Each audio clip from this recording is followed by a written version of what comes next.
menceritakan kembali kisah perjuangan Sunan Gresik dalam menjalankan agama Islam di tanah Jawa. Sunan Gresik memiliki nama asli yaitu Maulana Malik Ibrahim. Beliau lahir di Uzbekistan, tepatnya di Samarkandi. Dan nama ayah Sunan Gresik di sini adalah Jumadil Kubro.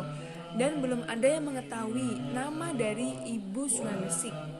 Sunan Gresik menikah dengan Siti Fatimah yang mana dikaruniai oleh 2 orang anak, yaitu Sunan Ampel dan Ali Murtada. Sunan Gresik merupakan salah satu dari Wali Songo dan Sunan yang pertama kali menyebarkan atau menyiarkan agama Islam di Jawa, walaupun beliau bukan asli orang Jawa. Kemudian tujuan beliau datang ke tanah Jawa yaitu untuk menyiarkan agama Islam, yang mana di Jawa masih sedikit masyarakat yang memeluk agama Islam. Dan daerah yang pertama kali dituju oleh Sunan Gresik yaitu di Gresik, tepatnya di daerah Sambalau yang mana sekarang berganti nama menjadi daerah Leren, Kecamatan Manyar, Kabupaten Gresik. Nah, setelah kedatangannya di Gresik, beliau membangun sebuah masjid yang mana di masjid tersebut digunakan sebagai tempat untuk beribadah seperti membaca Al-Quran, sholat, dan ceramah, dan lain-lain.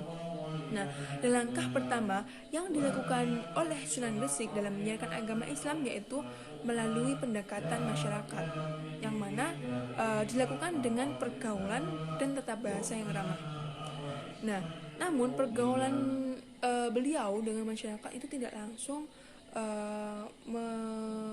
menentang agama atau kepercayaan yang dianut oleh masyarakat asli sana. Nah, namun beliau hanya memperlihatkan keindahan dan kebaikan yang ada dalam agama kita, yaitu agama Islam.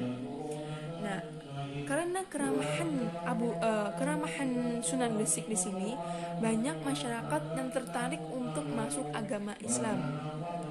Dan peran Sunan Gresik di sini bukan hanya seorang pendakwah, akan tetapi beliau juga seorang pedagang.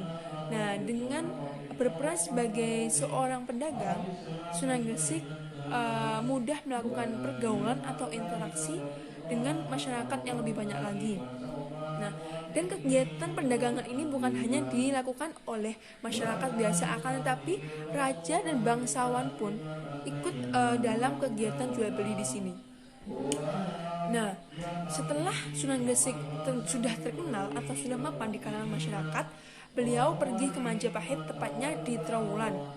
Nah, meskipun Raja Majapahit di sini tidak memeluk agama Islam, akan tetapi Sunan Gresik disambut dengan baik kedatangannya. Bahkan beliau dikasih sepetak tanah yang sekarang yang dikenal sebagai Desa Gapura.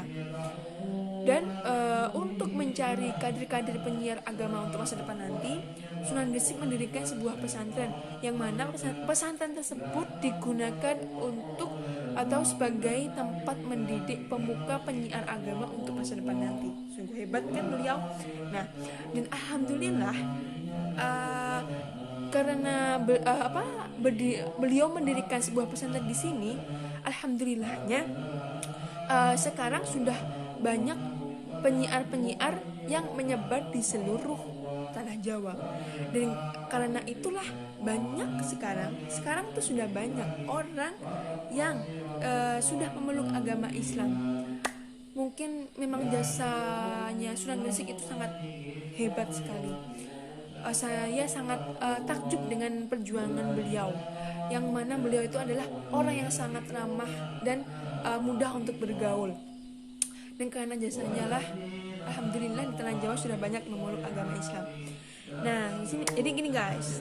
Kemudian selanjutnya yaitu Sunan Gresik di sini wafat pada tanggal 12 Rabiul Awal, tepatnya pada tahun 822 Hijriah, yaitu bertepatan dengan tahun 1912 Masehi.